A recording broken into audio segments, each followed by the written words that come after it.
کیا ذی الحجہ کا مہینہ حرمت والا نہیں ہے؟ ہمارے بچوں کو نہیں پتا، حتیٰ کہ اللہ کے نبی علیہ السلام نے ان کے بارے میں اس ذی الحجہ کے بارے میں کیا فرمایا؟ اللہ کے نبی علیہ السلام فرماتے ہیں 365 دن جو ہیں اس کے سال کے، 12 مہینے 365 دن، باوجود اس کے کہ اس کے اندر رمضان بھی آتا ہے، رمضان کے دنوں میں سے بھی سب سے زیادہ افضلیت والے دن وہ ذی الحجہ کے پہلے 10 دن، اس کی مرضی، ان 10 دنوں کی اس نے فوقیت اہمیت رکھی ہے۔ کیا ہمیں اس بات کا اندازہ ہوتا ہے؟ ہمارے 10 کے 10 دن قربانی لینے میں مصروف ہوتے ہیں، قربانی لے رہے ہیں، قربانی دکھا رہے ہیں، قربانی آ رہی ہے، قربانی جا رہی ہے، شاپنگ ہو رہی ہے، 10 دن کدھر گئے؟ اللہ فرماتا ہے وَاذْكُرُوا اللَّهَ فِي أَيَّامٍ مَّعْدُودَاتٍ، گنتی کے دن ہیں محدود سے چند، اللہ کا ذکر بلند کرو۔ کیا کرو؟ تحمیدات، تسبیحات، تحلیلات، تکبیرات، اور صحابہ بازاروں میں نکل جاتے ہیں اللہ کی تکبیرات کو بلند کرتے ہیں۔ 10 دن بڑے تھوڑے سے، دعائیں کریں، اہتمام کریں، اذکار کریں، نوافل پڑھیں، روزہ رکھیں، صدقات کریں، خیرات کریں۔ کوئی زکوٰۃ دینا چاہتا ہے تو ان 10 دنوں میں۔ اور آپ کہتے ہیں رمضان، بھائی صاحب رمضان بھی، جی رمضان بھی، رمضان کی آخری 10 راتیں کائنات کے سب سے افضل ترین راتیں ہیں، کیونکہ ان کے اندر لیلۃ القدر ہے، اور دنوں کے اعتبار سے کائنات کے سب سے افضل ترین دن ذی الحجہ کے پہلے 10 دن۔ ہماری نوجوان نسل کو وہ معاملات پتہ ہونے چاہیے کہ جب بھی کبھی اسلام کی بیٹی اسلام آباد کے اندر آدھے کپڑے پہن کے یا نیم برہنہ جسم لے کے نکلے اور اس کا ایک ہی آوازہ ہو کہ ہمیں آزادی چاہیے، تو ہماری بچیوں کو اسی وقت پر پتہ ہو کہ 1400 سال پہلے خطبہ حجۃ الوداع کے موقع پر اللہ کے نبی علیہ السلام عورت کو پورے حقوق دے کے گئے۔ اللہ کے نبی صلی اللہ علیہ وسلم نے جان کی حفاظت فرمائی۔ اب پہلے تو آپ علیہ السلام نے یہ ارشاد فرمایا کہ سب کی جان، مال اور عزتیں اور آبرو سب پر حرام ہیں، جیسے مکے کی حرمت ہے، ذی الحجہ کی حرمت ہے، اسی طرح تم پر ایک دوسرے کے جان، مال اور عزتیں حرام ہیں۔ ضرورت اس امر کی ہے کہ ہمیں جو بتایا جاتا ہے، دکھایا جاتا ہے، وہ بعض دفعہ حقیقت نہیں ہوتی۔ ہمیں دکھایا جاتا ہے کہ اسلام ایک شدت پسند مذہب ہے اور اسلام کے اندر بہت زیادہ حق تلفی کی گئی ہے، فلاں کے حقوق کو چھینا گیا ہے، فلاں کو زیادہ دیا گیا ہے، اس کے اندر یہ چیزیں نہیں، ایسا نہیں ہے۔ اور ایک عجیب سا معاشرہ بنا کے اس کو یورپ کے سامنے رکھا جاتا ہے، پھر یورپ اس کے اوپر اسٹڈی کرنے کے بعد عورتوں یا مردوں کے حقوق یا سب کے حقوق کو ڈیفائن کرنے کے بعد اسی معاشرے کے نوجوانوں کے سامنے رکھتا ہے، اور یہی معاشرے کے نوجوان اسلام کو بڑی عجیب سی نظر سے دیکھتے ہوئے اس معاشرے کے گن گاتے نظر آتے ہیں۔ سامعین محترم،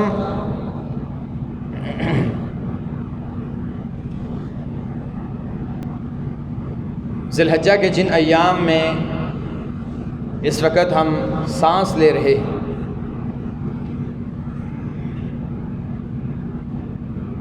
ان کا فضل، ان کا شرف اور ان کے اندر کیے جانے والے اعمال، اور خصوصاً جس کے طرف ہم سب انتہائی رغبت کے ساتھ تیاری بھی کر رہے ہیں، قربانی، ان سب چیزوں کے بارے میں گفتگو یہ آج کی نشست کا حصہ ہے۔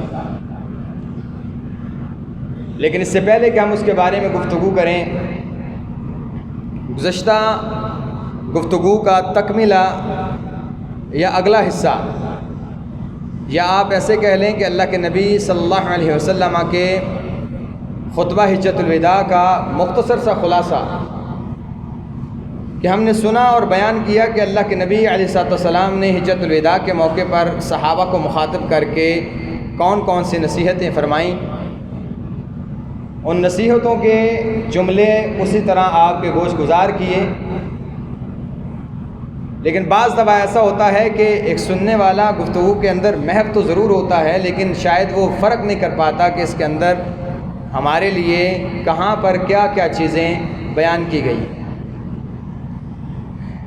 خطبہ حجۃ الوداع کے اوپر باقاعدہ طور پر کتابیں لکھی گئی ہیں، اور میں سمجھتا ہوں کہ جہاں ہمیں نوجوان نسل کو بینگ اے مسلم یعنی مسلمان ہونے کے اعتبار سے اور اللہ کے نبی صلی اللہ علیہ وسلم کے امتی ہونے کے اعتبار سے یہ فریضہ اور یہ ہم پر واجب عائد ہوتا ہے وہاں ایک والد ہونے کی حیثیت سے بھی یہ ذمہ داری عائد ہوتی ہے کہ ہمارا ہر بچہ خطبہ حجۃ الوداع کے تمام دفعات سے واقف ہو۔ یہ انسانی حقوق کا بنیادی چارٹر جو 1400 سال پہلے اللہ کے نبی صلی اللہ علیہ وسلم نے پیش کیا، اس کے تقریباً 47 سے 48 آرٹیکل ہیں، اور اس کے اوپر باقاعدہ کتابیں لکھی گئی، اور صرف ان آرٹیکلز پر کتابیں نہیں لکھی گئی، باقاعدہ طور پر ان کے اگینسٹ یا ان کے برابر پر لکھے جانے والے یورپ کے انسانی حقوق کے آرٹیکلز جو لکھے گئے ان کا مقارنہ کیا گیا کہ وہ یورپ جس سے ہم آج کل بڑے مرعوب ہیں، اپنی زندگی کے سارے معاملات ان کی طرف ریفر کرتے ہیں اور ان سے لینا چاہتے ہیں، کبھی آپ ان کے بنیادی حقوق کے چارٹر جو بڑے بڑے لوگوں نے لکھے، یہ اقوام متحدہ میں آج بھی 30 آرٹیکل موجود ہیں جو بنیادی حقوق کی ایک دستاویز ہے، اگر آپ اس کا کمپیریزن کریں اللہ کے نبی صلی اللہ علیہ وسلم کی تعلیمات کے ساتھ تو ان کی کوئی حیثیت نہیں، بلکہ ہنسی آتی ہے کہ کیا یہ انسان کے بنیادی حقوق پر لکھی گئی دستاویز ہے؟ لیکن اس کے برعکس اللہ کے نبی صلی اللہ علیہ وسلم 1400 سال پہلے اس امت کی تربیت کر جانے کے بعد قیامت تک کے لیے جو انسان کے بنیادی حقوق کا چارٹر دے کے گئے، ان کے کیا کہنے؟ ہماری نوجوان نسل کو وہ معاملات پتہ ہونے چاہیے کہ جب بھی کبھی اسلام کی بیٹی اسلام آباد کے اندر آدھے کپڑے پہن کے یا نیم برہنہ جسم لے کے نکلے اور اس کا ایک ہی آوازہ ہو کہ ہمیں آزادی چاہیے، تو ہماری بچیوں کو اسی وقت پر پتہ ہو کہ 1400 سال پہلے خطبہ حجۃ الوداع کے موقع پر اللہ کے نبی علیہ السلام عورت کو پورے حقوق دے کے گئے۔ ہمارے بچوں کو پتہ ہونا چاہیے کہ اللہ کے نبی علیہ السلام ہر ایک کے ساتھ مساویانہ سلوک اور برابری کا سلوک اور انصاف کا معاملہ کر کے گئے۔ اس کے اندر معاشی، معاشرتی، اخلاقی جتنی بھی ذمہ داریاں ایک معاشرے کو مکمل کرنے کے لیے ہوتی ہیں، وہ ایک ذمہ دار معاشرے کے فرد کے اوپر جو عائد ہوتی ہیں، اللہ کے نبی علیہ السلام وہ ساری کی ساری بتا کے گئے۔ ضرورت اس امر کی ہے کہ ہمیں جو بتایا جاتا ہے، دکھایا جاتا ہے، وہ بعض دفعہ حقیقت نہیں ہوتی۔ ہمیں دکھایا جاتا ہے کہ اسلام ایک شدت پسند مذہب ہے اور اسلام کے اندر بہت زیادہ حق تلفی کی گئی ہے، فلاں کے حقوق کو چھینا گیا ہے، فلاں کو زیادہ دیا گیا ہے، اس کے اندر یہ چیزیں نہیں، ایسا نہیں ہے۔ اور ایک عجیب سا معاشرہ بنا کے اس کو یورپ کے سامنے رکھا جاتا ہے، پھر یورپ اس کے اوپر اسٹڈی کرنے کے بعد عورتوں یا مردوں کے حقوق یا سب کے حقوق کو ڈیفائن کرنے کے بعد اسی معاشرے کے نوجوانوں کے سامنے رکھتا ہے، اور یہی معاشرے کے نوجوان اسلام کو بڑی عجیب سی نظر سے دیکھتے ہوئے اس معاشرے کے گن گاتے نظر آتے ہیں۔ تو مختصر سا خلاصہ اگر آپ دیکھیں معاشرے کے اندر جن چیزوں کی ضرورت ہوتی ہے، اللہ کے نبی علیہ السلام نے ان 47 یا 48 آرٹیکل کے اندر ہر ایک چیز کا تعین کیا، کوئی چھوٹی سے چھوٹی چیز چھوڑی نہیں ہے جس کا معاشرے کے ساتھ، انسان کے ساتھ اور انسان کے بنیادی حقوق کے ساتھ تعلق ہے۔ ان کے اندر سب سے پہلے برابری کا معاملہ ہے، چونکہ انسان ہے اور انسان ہونے میں، بنو آدم ہونے میں سارے کے سارے برابر ہیں۔ تو اللہ کے نبی علیہ السلام کی تعلیمات تھی، ان میں سے سب سے پہلی تعلیم یہ تھی، یاد رکھو تم سارے کے سارے آدم کی اولاد ہو، اور آدم کی اولاد ہونے کے اعتبار سے سب انسان ہو، اور جب انسان ہو تو سب کے سب برابر ہو۔ کسی عربی کو عجمی پر، کسی عجمی کو عربی پر کوئی فوقیت نہیں، نہ گورے کو کالے پر، نہ کالے کو گورے پر، کسی بھی اعتبار سے کوئی فوقیت حاصل نہیں ہے الا بالتقوی۔ اللہ کے ہاں جو انسان زیادہ متقی ہوگا زیادہ شرف والا ہے، اس کے علاوہ کسی کو کوئی فوقیت حاصل نہیں ہے۔ میں سید زادہ ہوں، میں امیر زادہ ہوں، میں بزنس مین ہوں، میں فلاں ہوں، میں فلاں ہوں، آدم کی اولاد ہو، انسان ہو، لہٰذا ایک غلام اور ایک امیر زادہ دونوں کے حقوق کا تعین بحیثیت انسانی مساوی ہوگا، انسان ہونے کے اعتبار سے۔ باقی جو معاملات ہیں ان کا دیکھا جائے گا، عدل کے ساتھ جس کا جو حق ملتا ہے وہ دیا جائے گا۔ اور اس کے ضمن میں اللہ کے نبی علیہ السلام نے جتنے بھی جاہلیت کے فخر تھے سب کو ختم کیا، کہ آج کے بعد کوئی جاہلیت کا فخر نہیں کرے گا کہ میں فلاں سے ہوں، میرا نسب نامے کا معاملہ یہ ہے، میں فلاں ہوں، کوئی بھی فخر نہیں کرے گا۔ یہ اسی طرف اشارہ تھا۔ اس کے بعد اللہ کے رسول صلی اللہ علیہ وسلم نے تعصب کرنے سے منع کیا، یہ اسی طرف اشارہ تھا۔ اس کے بعد آپ علیہ السلام نے غلاموں کے حقوق کا تعین کیا، یہ اسی طرف اشارہ تھا کہ یہ غلام ہیں لیکن آدم کی اولاد ہیں، انسان تو ہیں، یہ اسی طرف اشارہ تھا۔ اسی زمن میں اللہ کے نبی صلی اللہ علیہ وسلم نے عورتوں کے حقوق کا بھی تعین کیا کہ چاہے عورتیں ہیں، چاہے ان کی گواہی عادی ہے، چاہے ناقصات العقل، ناقصات دین ہیں، لیکن عورتیں ہیں، بنو آدم تو ہیں، بناتے آدم تو ہیں، آدم کی اولاد میں سے انسان تو ہیں، ان کے حقوق کا تعین کیا، لہٰذا آپ کو مساوات ملے گی۔ اس کے نیچے ڈھیر سارے آرٹیکل ملیں گے جو مختلف لوگوں کا مختلف اعتبار سے تعین کرتا نظر آتے ہیں۔ اس کے بعد اللہ کے رسول صلی اللہ علیہ وسلم نے جب بھی کسی معاشرے کے اندر ایک بچہ پیدا ہوتا ہے تو بچے کی سب سے بنیادی ضرورت ہوتی ہے زندگی، تو اللہ کے نبی علیہ السلام نے باقاعدہ نومولود کا حق اس کا دفاع کیا، اس کا تعین کیا کہ حتیٰ کہ ایک ایسا بچہ جو اپنے باپ کی طرف منسوب نہیں ہو سکتا، زنا کی پیداوار ہے، اللہ کے نبی صلی اللہ علیہ وسلم نے اس کی زندگی کا بھی دفاع کیا۔ آپ علیہ السلام نے ارشاد فرمایا اس بچے کا کوئی قصور نہیں ہے، اس بچے کو پیدا ہونے دیا جائے، جس کے بستر پر پیدا ہوگا اس کا نام اس کو دیا جائے گا، ہاں زانی کو کوڑے مارے جائیں گے یا اس کو قتل کر دیا جائے گا۔ اسلام کے یہ بنیادی حقوق ہے۔ اس کے بعد کسی بھی انسان کو معاشرے میں رہنے کے لیے جو چیزیں مہیا کی جانی ضروری ہوتی ہیں وہ ہے جان کا تحفظ، مال کا تحفظ اور اس کی عزت اور آبرو کا تحفظ۔ یہ تین چیزیں کسی بھی انسان کے لیے ضروری ہوتی ہیں۔ اللہ کے نبی صلی اللہ علیہ وسلم نے جان کی حفاظت فرمائی۔ اب پہلے تو آپ علیہ السلام نے یہ ارشاد فرمایا کہ سب کی جان، مال اور عزتیں اور آبرو سب پر حرام ہیں، جیسے مکے کی حرمت ہے، ذی الحجہ کی حرمت ہے، اسی طرح تم پر ایک دوسرے کے جان، مال اور عزتیں حرام ہیں، کوئی کچھ نہیں کر سکتا۔ اسی کے ضمن میں اللہ کے نبی علیہ السلام نے قصاص کا معاملہ فرمایا، قتل کرو گے قتل کیے جاؤ، یہ اسی کی طرف اشارہ تھا۔ آپ علیہ السلام نے دیت کا تعین کیا، جو قتل کر گا اس کے ذمے اتنی دیت ہے، یہ اسی وجہ سے تھا کہ جان کی حفاظت ہو جائے۔ اس کے بعد اللہ کے نبی صلی اللہ علیہ وسلم نے باقی قوانین کا بھی ذکر کیا، مال کے تحفظ کا اللہ کے نبی علیہ السلام نے اشارہ کیا، اور یہ بنیادی حقوق میں آپ علیہ السلام نے بتایا۔ اس میں آپ صلی اللہ علیہ وسلم نے میراث کے معاملات کو ذکر کیا۔ آپ نے فرمایا وارث جو ہے وہ کسی کو قتل نہ کرے وراثت کے لیے۔ اس کے بعد آپ علیہ السلام نے مال کی وراثت کی یا مال کے تحفظ کے لیے آپ علیہ السلام نے فرمایا کوئی بھی مرنے والا 1/3 سے زیادہ وصیت کر کے نہ جائے تاکہ پیچھے بھوکے نہ مر جائیں۔ مال کا دفاع کیا آپ کے لیے، یعنی پیچھے رہ جانے والوں کے لیے، کسی کا ناحق مال نہ کھایا جائے، اس کا مال اس پر حرام ہے۔ ہاں کوئی اپنی مرضی سے دینا چاہتا ہے، کوئی خوشی سے دینا چاہتا ہے، یہ الگ بات ہے۔ تو یہ مال کا تحفظ اللہ کے لیے، چور کی سزا کا تعین کیا، جو ڈاکہ کرے گا، فساد کرے گا، اس کے لیے سزاؤں کا تعین کیا گیا۔ یہ بنیادی حقوق ہے کہ کوئی انسان مال کمائے بے دھڑک رہے، اس کا مال نہ چھینا جائے، یہ آپ کے مال کے تحفظ ہے، یہ بنیادی حقوق میں سے۔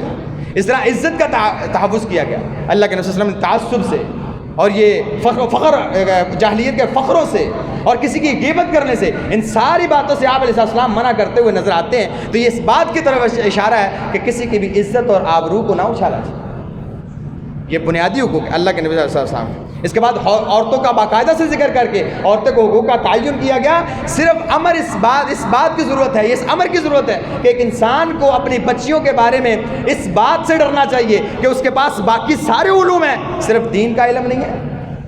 اسے بتایا جائے کہ تو وہ عورت ہے یا وہ چیز ہے یا وہ صنف ہے جس کو مشرکین مکہ اس طرح کا سمجھتے تھے، پھر اسلام نے ایک عزت کی چار دیواری کے اندر بٹھا کر تیرے اوپر عزت اور شرف اور حیا اور عصمت کی چادر ڈالی تھی، اور تجھے گھر کے اندر بٹھا کے ایک وقت تک بٹھائے رکھنے کے بعد تیرے پاؤں تلے جنت کا آوازہ بھی بلند کیا تھا۔ صرف اس کو بتانا مقصود ہے، باقی اور کوئی ایسی بڑی بات نہیں ہے۔ یہ صرف اور صرف جب ہماری بچیاں ٹی وی سے دین سیکھتی ہیں یا ٹی وی سے اپنی تعلیم کا آغاز کرتی ہیں یا معاشرے کے اندر رہنا ٹی وی سے سیکھا کرتی ہیں تو پھر اسی طرح کے معاملات ہوا کرتے ہیں۔ انہیں بتایا جائے کہ اللہ کے نبی علیہ السلام نے ارشاد فرمایا تھا، بھائی یاد رکھو عورتوں کے بارے میں اللہ سے ڈرتے رہنا، ان کو کھانا، ان کو کھلانا، ان کو پلانا، ان کو پہنانا، ان کو چہرے پر نہ مارنا اور ایسی ضرب نہ مارنا کہ وہ جیسے تشدد میں آ جائے یا اسے نشان چھوڑ جائے۔ یہ جو پیار کا، الفت کا، محبت کا درس دیا جا رہا ہے مردوں کو عورتوں کے بارے میں، یہ حقوق نہیں ہے تو اور کیا ہے؟ وہ عورت جس کو کبھی وراثت سے حق نہیں دیا جاتا تھا، اللہ تعالیٰ نے باقاعدہ اس کے حق کا تعین کیا۔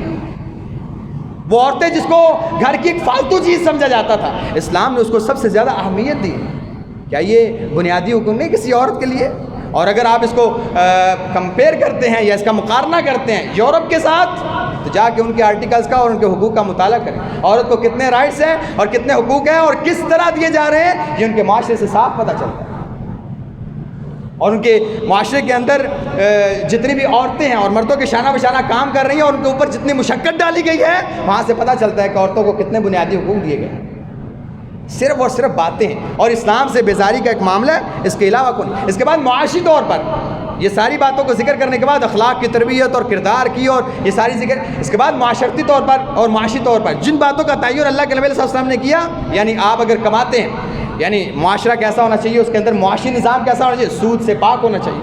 آپ علیہ السلام نے سود کی نفی کی، اور آپ علیہ السلام نے بتایا کہ اس کے بعد سود ختم ہے، اور سب سے پہلے آپ علیہ السلام نے اپنے چچا عباس کا سود ختم کیا۔ اس کے بعد قانون سازی کی کہ کوئی کسی کا ناحق مال نہیں کھائے گا، کوئی دھوکہ نہیں دے گا، کوئی اس طرح، یہ ساری چیزیں انسان کے ایک معاشرے کے اندر رہنے کے لیے بنیادی نوعیت ہے۔ اور یہ 47 دفعات پر مشتمل یہ آرٹیکل اللہ کے نبی علیہ السلام نے جو بنیادی حقوق کا دیا ہے، یہ انتہائی اہمیت کا ہمیں ضرورت اس امر کی ہے کہ ہم خود بھی پڑھیں، اپنے بچوں کو بھی پڑھائیں اور ان کو بتائیں کہ اسلام کیا چیز ہے اور کتنا خوبصورت اور کتنا صاف اور شفاف اور آسان دین ہے۔ مسئلہ یہ ہے کہ کچھ علماء نے، کچھ دیندار لوگوں نے یا کچھ معاشرے نے اور اس کے بعد کچھ اسلام مخالف لوگوں نے اسلام کے چہرے کو جس طریقے سے پیش کیا ہے، اللہ المستعان، اس چہرے کی یا اس تصویر کو صاف کر کے دکھانا آپ کا کام ہے اپنے بچوں کو۔ اسی گدلی تصویر کے ساتھ اگر آپ کے بچے اسلام کو دیکھتے رہے تو میں بار بار کہتا ہوں مفتی تقی عثمانی رحمہ حافظہ اللہ کی بات کہ وہ کہتے ہوتے ہیں کہ آنے والی نسل کے بارے میں ہمیں ڈر ہے کہ کہیں مرتد نہ ہو جائے، کیونکہ یہ دین کے بارے میں اتنے شکوک و شبہات کا شکار ہو چکے ہیں اور دین کے بارے میں اتنے عجیب اور اتنے تنگ نظر ہو چکے ہیں کہ ہو سکتا ہے اللہ معاف کرے کہ آنے والی نسل کہیں اسلام سے دور ہوتی ہوتی مرتد ہی نہ ہو جائے، کیونکہ اسلام کیا ہے۔ اس لیے جہاں اللہ کے نبی علیہ السلام کی سیرت کا ہم مطالعہ کرتے ہیں وہاں بھی ہمارا فرض بنتا ہے اور ہماری ذمہ داری بنتی ہے کہ ہم آپ علیہ السلام کی فرامین سے جو معاشرے کے ساتھ تعلق ہے اور جو جگہ جگہ پر آپ علیہ السلام کے فرامین سے ہمیں روشنی ملتی ہے اور رہنمائی ملتی ہے، ہم اپنے بچوں کو بتائیں کہ اس مشکل کا یہ حل ہے، اور جانتے ہو بتایا کس نے ہے؟ اللہ کے نبی علیہ السلام نے یہ بتایا اور اللہ نے یہ حل بتایا، اور اس مشکل کو حل کرنے کے لیے یہ طریقہ جب اپنایا گیا تو اس کے یہ نتائج نکلے تھے۔ آج کیوں نہیں نکلتے اس کی یہ وجوہات ہیں، تاکہ بچہ سیٹسفائی ہو، سمجھے ہاں الحمدللہ مجھے پتا ہے یہ صرف اور صرف پروپیگنڈا کیا جا رہا ہے اسلام کے، لہٰذا اس کے یہ جو چند ایک نکات ہیں یہ بنیادی نوعیت کے ہیں۔ میں جیسے بار بار کہہ رہا ہوں تقریباً 47 سے 48 آرٹیکل، اس کے اوپر کتابیں بھی لکھی گئی، ہر ایک بچے کے سائڈ ٹیبل پر وہ کتاب ہونی چاہیے اور آپ کو پڑھنی چاہیے تاکہ آپ کو پتہ چلے اسلام آپ کے لیے کون سے حقوق کا تعین کرتا ہے۔ اقول قولی ھذا واستغفر اللہ لی ولکم ولسائر المسلمین من کل ذنب فاستغفروہ انہ غفور رحیم۔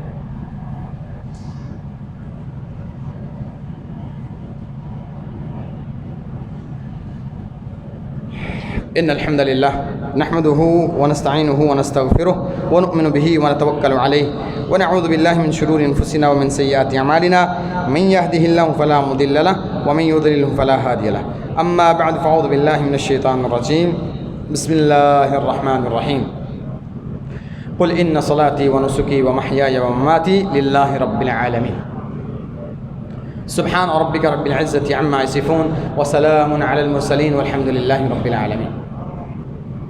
احباب گرامی، ذی الحجہ کا مہینہ، جہاں یہ اللہ کے حرمت والے مہینوں میں سے ایک مہینہ ہے، یعنی 12 مہینوں میں سے اللہ تعالیٰ نے 4 مہینوں کو ایسا رکھا ہے کہ ان کی ایک اپنی شان، اپنا فضل اور اپنا مقام، اس کی اپنی حرمت ہے۔ حرمت مطلب اس کا اپنا احترام ہے، اللہ نے ان کو احترام والا بنایا ہے۔ اب احترام کے تقاضے ہیں کچھ، لیکن ایک عجیب سی بات ہے جو ہم بھی معاشرے میں دیکھتے ہیں، آپ بھی دیکھتے ہیں، ہمارے معاشرے میں لوگوں کو یہ تک نہیں پتا کہ بیسیکلی حرمت والے مہینے کون سے ہیں اور ان کے ساتھ حرمت کا معاملہ کیا ہے۔ ہمارے ہاں عجیب سا کانسیپٹ ہے، ہمارے ہاں محرم حرمت والا ہے، اور اس کی حرمت کا کیا انداز ہوتا ہے؟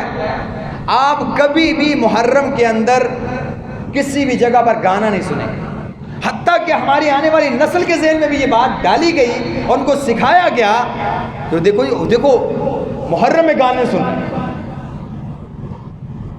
حالانکہ وہ حرمت والا ہے، ٹھیک ہے اس کو بنایا گیا، لیکن اس کی حرمت کا ذہن میں بٹھایا گیا۔ کیسے؟ گانے نہیں سن رہے، گانے سن رہے ہیں، اس کے اندر کو تھوڑا خیال کرو، حرمت والا مہینہ، محرم کا مہینہ ہے، کیا ذی الحجہ کا مہینہ حرمت والا نہیں ہے؟ ہمارے بچوں کو نہیں پتا، حتیٰ کہ اللہ کے نبی علیہ السلام نے ان کے بارے میں اس ذی الحجہ کے بارے میں کیا فرمایا؟ اللہ کے نبی علیہ السلام فرماتے ہیں 365 دن جو ہیں اس کے سال کے، 12 مہینے 365 دن، باوجود اس کے کہ اس کے اندر رمضان بھی آتا ہے، رمضان کے دنوں میں سے بھی سب سے زیادہ افضلیت والے دن وہ ذی الحجہ کے پہلے 10 دن، افضل ایام الدنیا، کائنات کے سب سے افضل ترین دن۔ کوئی عمل آپ صدقہ کرتے ہیں، خیرات کرتے ہیں، آپ نماز پڑھتے ہیں، آپ روزہ رکھتے ہیں، آپ کوئی بھی نیکی کا عمل کرتے ہیں، اللہ کو اتنا پسند نہیں جتنا ان 10 دنوں میں پسند ہے۔ اس کی مرضی، ان 10 دنوں کی اس نے فوقیت اہمیت رکھی ہے۔ کیا ہمیں اس بات کا اندازہ ہوتا ہے؟ ہمارے 10 کے 10 دن قربانی لینے میں مصروف ہوتے ہیں، قربانی لے رہے ہیں، قربانی دکھا رہے ہیں، قربانی آ رہی ہے، قربانی جا رہی ہے، شاپنگ ہو رہی ہے۔ 10 دن کدھر گئے؟ اللہ فرماتا ہے وَاذْكُرُوا اللَّهَ فِي أَيَّامٍ مَّعْدُودَاتٍ، گنتی کے دن ہیں، محدود سے چند، اللہ کا ذکر بلند کرو۔ کیا کرو؟ تحمیدات، تسبیحات، تحلیلات، تکبیرات، اور صحابہ بازاروں میں نکل جاتے ہیں اللہ کی تکبیرات کو بلند کرتے ہیں۔ 10 دن بڑے تھوڑے سے، دعائیں کریں، اہتمام کریں، اذکار کریں، نوافل پڑھیں، روزہ رکھیں، صدقات کریں، خیرات کریں۔ کوئی زکوٰۃ دینا چاہتا ہے تو ان 10 دنوں میں۔ اور آپ کہتے ہیں رمضان، سب رمضان بھی، جی رمضان بھی، رمضان کی آخری 10 راتیں کائنات کے سب سے افضل ترین راتیں ہیں، کیونکہ ان کے اندر لیلۃ القدر ہے، اور دنوں کے اعتبار سے کائنات کے سب سے افضل ترین دن ذی الحجہ کے پہلے 10 دن۔ لیکن ہمیں اس چیز کا اندازہ نہیں ہے نا، شاید ہمارا ادھر دھیان بھی نہیں ہے۔ بہرحال اس کے فضل اور اس کے شرف کو پہچانیں۔ یہ بڑے تھوڑے سے دن ہیں، ایک انسان کی بخشش کا سامان ہو سکتے ہیں، درجات کی بلندی کا سامان ہو سکتے ہیں، اس کے گناہوں کی معافی کا سامان ہو سکتے ہیں، اس کے لیے بڑے درجات، بڑی بلندیاں ہوتی ہیں ان 10 دنوں، لہٰذا اس کو غنیمت سمجھیں۔ اس کے بعد اس کے اندر ایک بہت بڑی عبادت ہے قربانی کی۔ جہاں تک مسائل کا تعلق ہے، میں پہلے بھی ایک بات کہتا ہوتا ہوں، جب بھی آپ کوئی عبادت کرنے جائیں، کوئی بھی عبادت، کوئی بھی، چھوٹی سے چھوٹی یا بڑی سے بڑی، جب بھی کسی عبادت کے ساتھ آپ کا تعلق بنے یا وہ عبادت آپ کرنا چاہتے ہیں، آپ پر پہلا کام یہ ہے کہ آپ اس کے بارے میں مکمل معلومات حاصل کریں، جانیں کیوں کر رہا ہے، کیسے کرنی، کس طرح کرنی، یعنی قربانی ہے، جانور کس طرح کا ہو، کس طرح کا نہ ہو، میں نے کیسے کرنی ہے، کب کرنی ہے، میرے اوپر واجبات کیا ہیں، محظورات کیا ہیں، حرام کیا چیزیں ہیں، یہ ساری چیزیں جاننے کے بعد آپ اس طرف چلیں گے۔ ہم قربانی لے لیتے ہیں، اس کے بعد باقی معاملات پوچھتے ہیں، اس کے بعد ہم شروع ہو جاتے ہیں، اور پھر بہانے اور ہیلے اللہ المستعان ایک، اور ہر سال اس کے جوابات بھی دے جاتے ہیں۔ میں اس طرف آتا ہوں، لیکن چند ایک چیزیں جو آپ اس دفعہ قربانی سے سیکھیں گے۔ بیسیکلی یہ صرف اور صرف ایسا نہیں ہے کہ جانور ذبح کریں اور گوشت کھائیں اور بس بات ختم، ایسا نہیں ہے۔ قربانی کے اندر سب سے پہلی اور بنیادی چیز جو قربانی سکھاتی ہے، اللہ فرماتے ہیں لَن يَنَالَ اللَّهَ لُحُومُهَا وَلَا دِمَاؤُهَا وَلَكِن يَنَالُهُ التَّقْوَىٰ مِنكُمْ۔ نہ تو مجھے گوشت کی حاجت ہے، نہ خون کی حاجت ہے، نہ میرا دل کرتا ہے کہ میں یہ خون خرابہ کروا کے، اور نہیں، ایسی بات نہیں۔ گوشت تم کھاؤ، خون زمین پہ بہ گیا وہ بھی مجھ تک نہیں پہنچتا، نہ گوشت پہنچتا ہے۔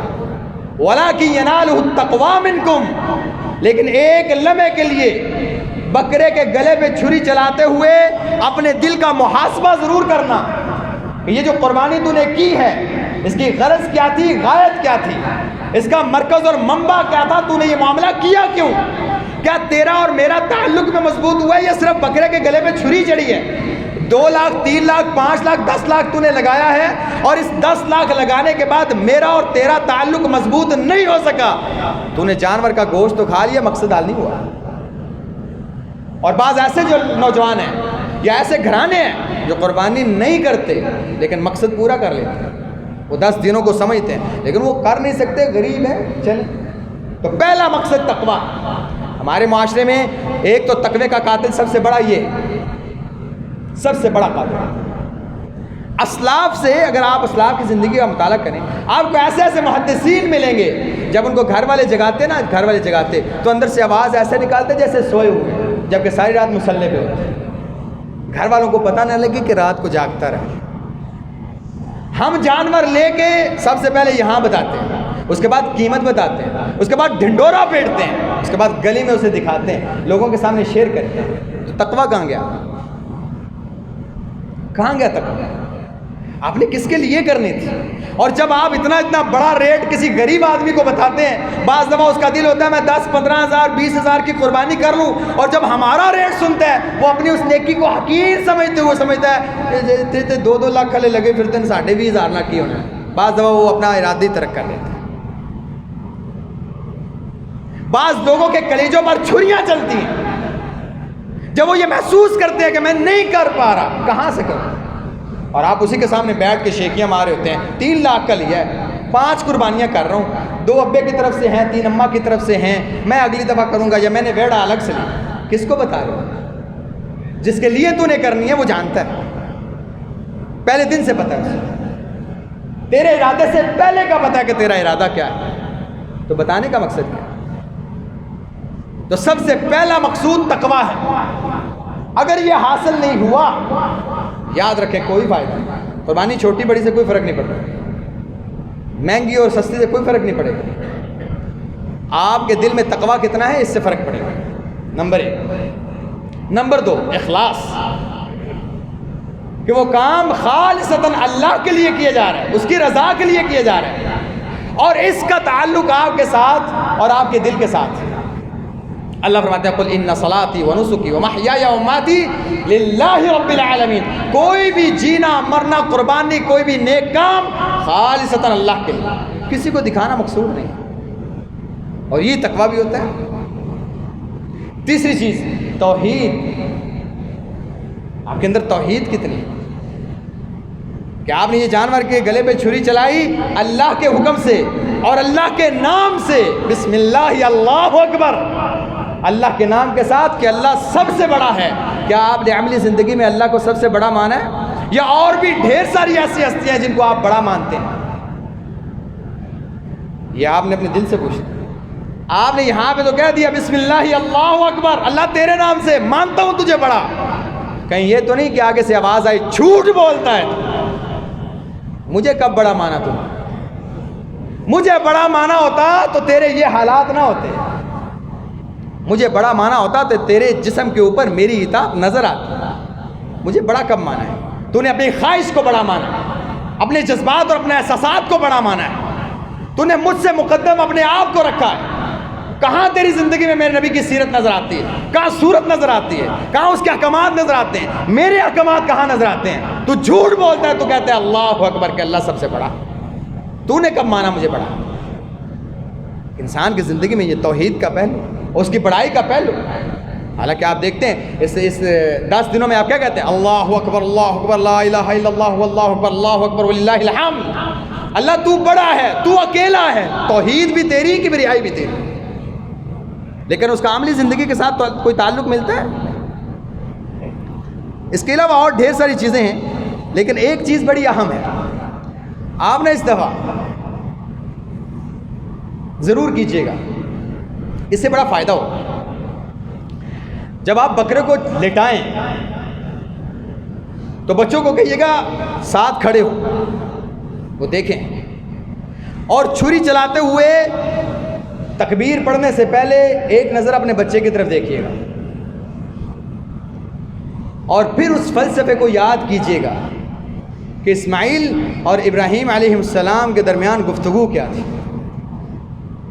وہ تابعداری، وہ تربیت، وہ للہیت اور وہ اللہ کا خوف اور وہ اللہ کی محبت اور بیٹی کی محبت پر اس کا غالب آ جانا اور اللہ کے احکامات کے آگے سر تسلیم خم کر دینا اور تمام محبتوں پر چھری چلا دینا۔ آپ ایک نظر بیٹے کو دیکھیے گا، پھر بکرے پر، اور پھر تصور کیجئے گا کیا آپ کو اگر حکم ہو اپنے بیٹے پہ چھری چلائیں تو چلا لیں گے؟ صاحب بہت اوکھا کام ہے، بہت اوکھا کام ہے۔ تو ایک لمحے کے لیے یاد کیجئے گا اس بیٹے کی کتنی ایسی خواہشات تھیں جو دین کے مخالف تھیں، میں ان خواہشات پہ چھری نہیں چلا سکا، بیٹے پہ کیا چلاؤں گا؟ اللہ تیرا شکر ہے کہ تو نے بچوں کے بدلے میں فدیہ دیا ہمیں قربانی کا. یہ آج میں مینڈا ذبح کر رہا ہوں، بکرا ذبح کر رہا ہوں، کبھی یہ معاملہ ہوتا تو خوشیوں کی جگہ پر صفحے ماتم بچھی ہوتی. یہ تیری رحمت ہے، لیکن فلسفہ تو وہی ہے نا. میرے بچے کے اندر ابراہیم کی سیرت کتنی ہے، میرے بچے کے اندر اللہ کے نبی کی سیرت کتنی نظر آتی. میں یہ بکرا ذبح کر رہا ہوں اتنے لاکھ کا لیا یا اتنے ہزار کا لیا تھا. اس قربانی کے درمیان جو فلسفہ تھا باپ اور بیٹے کی گفتگو کا، یا باپ اور بیٹے کی تربیت کا، یا اس کے اندر اللہ اور اس کے نبی کی محبت کا، وہ پہلو میرے اور اس بیٹے کے درمیان یا میرے اور اللہ کے درمیان کتنے پرسنٹ ہے؟ ہم ہر دفعہ یہ چیز بھول جاتے ہیں، ہمیں یاد نہیں رہتی. ہمیں صرف یہ ہوتی ہے کہ سب سے پہلے بکرا ہمارا ہو اور سب سے پہلے اس کی کلیجی کھائی جائے، اور سب سے پہلے ہم فارغ ہو کے بیٹھ جائیں اور کپڑے شپڑے جھاڑ کے پنکھے کے نیچے بیٹھ کے وہ گوشت کے مزے لیں. قربانی کا فلسفہ کبھی بھی یہ نہیں تھا. اس کے پیچھے ایک بہت بڑی آزمائش تھی عزیز صاحب، اس کے پیچھے بہت بڑی آزمائش تھی. ایک بوڑھے بزرگ کو اللہ تعالیٰ فرماتا ہے فلما بلغ معه السعی، جب وہ اس کے ساتھ دوڑ دھوپ کرنے لگا تھا نا، چلنے لگا، بھاگنے لگا، ابو جی میں کروں، ابو جی بیٹھ جائیں میں کرتا ہوں، بابا میں لے کے آتا ہوں، بابا آرام کریں. جب اس کام کو پہنچا نا تب اللہ نے کہا اب اسے ذبح کر. اب میں دیکھ رہا ہوں کہ یہ آتا جاتا جو تیری آنکھوں میں محبت کا یہ جو سمندر امڑ رہا ہے نا، میں دیکھنا چاہتا ہوں کس کی محبت غالب آتی ہے، میں دیکھنا چاہتا ہوں. تو اللہ کی محبت غالب آ گئی. اللہ تعالیٰ نے فرمایا ابراہیم کو جب بھی میں نے آزمایا، ابراہیم 100/100 لے کے پاس ہوئے. تو کبھی ابراہیم کی سیرت سکھائیں، ان کو سنائیں. بکرا لا کے سامنے کھڑا کر کے بچے کو بٹھا کے اسے کہیں یہ بکرا نہیں، بیسیکلی اس کے پیچھے ایک بہت بڑا فلسفہ ہے بیٹا. بچوں کو سکھائیں. ہمارے بچے صرف اور صرف یہی جانتے ہیں بابا نے بتایا اتنے لاکھ کا لیا، بابا نے بتایا اتنے ہزار کا لیا، تمہیں بتا رہا ہوں اتنے کا. باہر کس نے پوچھا تو اس کو اتنے کا بتانا ہے، کسی کو بتانا نہیں ہے کتنے کا. بابا کبھی یہ بھی بتائے نا کہ بیٹا اس کے پیچھے فلسفہ کیا ہے، سیرت ابراہیم کیا ہے، اخلاص کیا ہے، توحید کیا ہے. لیکن وہ چیزیں اکثر و بیشتر رہ جاتی ہیں، اس لیے ان چیزوں کا خیال کریں. اصل روح جو ہے قربانی کی وہ یہی بات ہے. 1-2 اعلانات ہیں. ایک اعلان ہے کہ عید کی نماز انشاءاللہ الرحمن مرکزی عیدگاہ میں ہی ادائی کی جائے گی جہاں پہ پہلے ادا کی جاتی ہے، اور اس کا وقت ہے 5:45 بجے، 5:45. موسم کی خرابی کی صورت میں، یعنی اگر آپ محسوس کرتے ہیں تو بعض دفعہ احباب کو مسئلہ ہوتا ہے کہ جی اب کیا کرنا ہے، آپ کو پتہ چل گیا کہ موسم خراب ہے، بادل ہے یا آندھی ہے یا بارش کا بہت زیادہ امکان ہے، تو آپ سیدھا مسجد آئیں، اس میں کوئی دو رائے نہیں ہے. اور مسجد میں بھی وہی وقت ہوگا، 5:45 بجے ہی مسجد میں وقت ہوگا. پہلے ہی پتہ چل جائے گا موسم خراب ہے یا نہیں ہے تو ہم اسی جگہ پہ وہاں پڑھا یہاں پہ پڑھی جہاں پہ بھی عید کی نماز ہوئی 5:45 بجے ادا کی جائے گی. ہاں اگر آپ وہاں جاتے ہیں تو اپنے کپڑے یا چادریں ساتھ لے کے جائیے گا. قربانی کا حصہ جو انفرادی طور پر یعنی گھر کے لیے قربانی میں حصہ ڈالنا چاہتا ہے وہ قاری ثناء اللہ صاحب جو ہمارے بیت المال کے امیر ہیں ان سے رابطہ کر سکتا ہے. انہوں نے مجھے بتایا تھا اور کہا تھا کہ آپ میری طرف سے اعلان کر دیجیے گا. 25,000 روپے حصہ ہے، جو بندہ رابطہ کرنا چاہے وہ مجھ سے بعد میں نمبر لے سکتا ہے.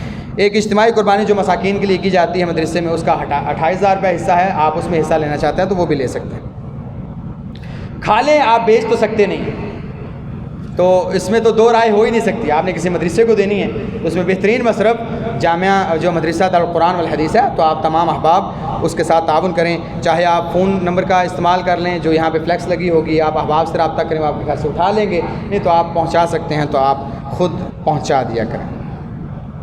1-2 اور ہیں. ملک عمر دراز صاحب کی چھوٹی بہن کے لیے دعا کریں، اللہ تعالیٰ ان کو صحت دے جی، تندرستی دے، ان کو شفا کاملہ عاجلہ عطا فرمائے. میں اپنی قربانی ادا کرنے کے ساتھ اپنے مرحومین والدین حضور کے نام کی قربانی کر سکتا ہوں. گزشتہ یہ بہت عجیب معاملہ ہے کہ ہر دفعہ یہ والا معاملہ ایک یہ اور ایک یہ ہر دفعہ معاملہ ڈسکس ہوتا ہے کہ کیا قربانی کرنا ضروری ہے، کیا میں اس سے کسی کا جہیز نہ بنا دوں، کولر نہ لگوا دوں، میں اس سے کوئی ایسا کام فلاں نہ کر لوں. ایک قربانی سے راہ فرار اختیار کرنے والے لوگ کہتے ہیں مجھ پہ قرضہ ہے تو میں کیا قربانی کر لوں. نمبر 2. اور نمبر 3 یہ 3 مسائل ایسے ہیں ہر دفعہ علماء اس کے اوپر روشنی ڈالتے ہیں، لیکن مسئلہ ہے ہر دفعہ قربانی کرنے والا انہی مسائل کا شکار ہوتا ہے. دیکھیں جی، کسی بھی فوت شدہ کی طرف سے قربانی کرنا مشروع نہیں ہے. اللہ کے نبی علیہ السلام نے کبھی بھی کسی بھی فوت شدہ کی طرف سے قربانی نہیں کی. حتیٰ کہ جب کوئی چیز آپ صلی اللہ علیہ وسلم ذبح کرتے، جانور ذبح کرتے، تو آپ اللہ کے نبی صلی اللہ علیہ وسلم صحابہ کو کیا فرماتے؟ یا امی عائشہ کو کیا فرماتے؟ کس کی سہیلیوں کو دو؟ خدیجہ کی سہیلیوں کو بھی پہنچاؤ. یعنی آپ ان کا اتنا تعلق تھا حضرت خدیجہ کے ساتھ. ایک بھی صحیح حدیث ثابت نہیں ہے، حتیٰ کہ ضعیف حدیث بھی ثابت نہیں کہ اللہ کے رسول نے کبھی خدیجہ کی طرف سے قربانی کی. مسلمان تھی، زندگی گزری تھی آپ کے ساتھ، لیکن آپ صلی اللہ علیہ وسلم نے کبھی ان کی طرف سے قربانی نہیں کی. حمزہ رضی اللہ تعالی عنہ آپ کے ساتھ بڑا لگاؤ تھا، پیار تھا، چچا بھی تھے، دوست بھی تھے، صحابی بھی تھے. آپ نے کبھی ان کی طرف سے قربانی نہیں کی. لہٰذا اللہ کے نبی علیہ السلام نے کبھی قربانی کی نہیں. ہاں، حضرت علی رضی اللہ عنہ کے بارے میں آتا ہے کہ انہوں نے آپ صلی اللہ علیہ وسلم کی طرف سے قربانی کی. اس کے بارے میں 2 چیزیں. پہلے تو یہ روایت ثابت ہی نہیں کہ انہوں نے قربانی کی، اور اگر اس کو بالفرض مان بھی لیں تو اس کی تائید دوسری روایت کرتی ہے کہ اللہ کے نبی ان کو وصیت کر کے گئے تھے. ان کو وصیت کر کے گئے تھے علی میری طرف سے قربانی کرنا. تو وہ ایک دفعہ آپ نے قربانی کی وصیت پر عمل کرتے ہوئے. آپ صلی اللہ علیہ وسلم کے بعد ابوبکر، عمر، عثمان کے دور میں ان سے کسی سے بھی ثابت نہیں کہ وہ اللہ کے نبی صلی اللہ علیہ وسلم کی قربانی کرتے ہیں. تو ہم کون ہیں جو اس معاملے پہ عمل کریں؟ اللہ کے نبی صلی اللہ علیہ وسلم کی طرف سے قربانی، آپ ان کے لیے وہ کام کریں جو کرنے والے ہیں. درود پڑھیں ان پر. درود ابراہیمی ایک معاملہ ہے، اور اس کے بعد ان کی سنتوں پر عمل کریں، ان کے مشن کو آگے لے کے چلیں، ان کو مشن کو اپنے اوپر نافذ کریں. یہ سب سے بڑی وفا ہے ان کے ساتھ. اس سے بڑا کیا معاملہ ہے؟ تو یہ کام کرنا چاہیے اپنے والدین کی طرف سے. دیکھیں جی، جو انسان زندہ ہے وہ مسئول ہے اپنی قربانی کا. آپ قربانی کریں گے تو آپ نے قربانی کرنی ہے اپنی. والدین اگر فوت ہو چکے ہیں تو آپ ان کے لیے دعا کریں. جب انہوں نے اپنے وقت میں اپنی قربانی نہیں کی، شاید استطاعت کی وجہ سے، تو آپ کا قربانی کرنا کوئی اس معنی نہیں رکھتا. تو مرحومین یا کسی بھی فوت شدہ کی طرف سے قربانی نہیں کی جا سکتی. ہاں، اس بات کو ذہن میں رکھیں، جب آپ قربانی کریں گے اور آپ کہیں گے اللہم تقبل منی ومن اہل بیتی، یا اللہ یہ میری طرف سے قبول کرو میرے اہل بیت کی طرف سے، تو آپ کے والدین تو اس کے اندر آ گئے نا. آپ کے والدین، آپ کے اہل خانہ سارے اس کے اندر آ جاتے ہیں. لیکن ہمارے ہاں بعض دفعہ ایک انسان قربانی کرنا چاہتا ہو، کہتا ہے میرے پاس 10,000 روپیہ 20,000 روپیہ، میں قربانی کا بکرا لینا چاہتا ہوں. مولوی صاحب کہتے ہیں نہیں، پہلے آپ نے اپنی والدہ کا بھی لینا ہے، اپنے والد کا بھی لینا ہے، پھر آپ نے اپنا کرنا ہے. دلیل کوئی نہیں، کوئی دلیل نہیں. وہ بیچارہ پھر جب دیکھتا ہے کہ میں تو پہلے 20,000 روپیہ ادھار پکڑا ہے، اب 40,000 اور پکڑوں گا، وہ کہتا ہے رہ نہیں دو. اب وہ 40,000 کہاں سے ادھار پکڑے؟ بھائی اس کو اپنی قربانی کرنے دو، وہ اپنی قربانی کرے. اس کے والدین، اس کے اہل و عیال سارے کے سارے اس کے اندر شریک ہو جاتے ہیں. گزشتہ دنوں ایک مولانا صاحب کہہ رہے تھے اللہ تعالیٰ ہر جگہ موجود نہیں ہے، اللہ دیکھ نہیں رہا، اللہ عرش پر ہے.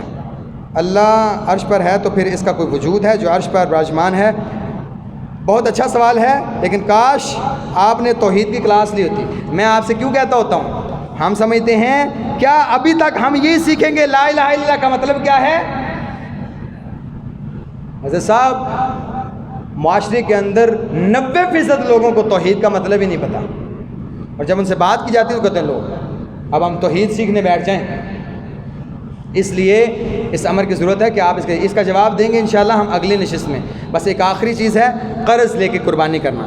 دیکھیں جی، ادھار کی قربانی کا جو معاملہ ہوتا ہے، اگر آپ کو پتہ ہے کہ آپ کے اوپر قرض ہے، لیکن قرض مجھے یہ بتائیں ہمارے مڈل کلاس لوگوں میں کس پر قرض نہیں ہوتا؟ سارا سال قرض رہتا ہے، سارا سال ہی قرض رہتا ہے. ادھر سے سیلری آتی ہے، ادھر دے دیتے ہیں، پھر اگلے ضرورت پڑتی ہے پھر لے لیتے ہیں، چلتا رہتا ہے معاملہ. لیکن سڈنلی عید جب آتی ہے تو ہمیں یاد آتا ہے اوہ مجھ پر تو قرض ہے.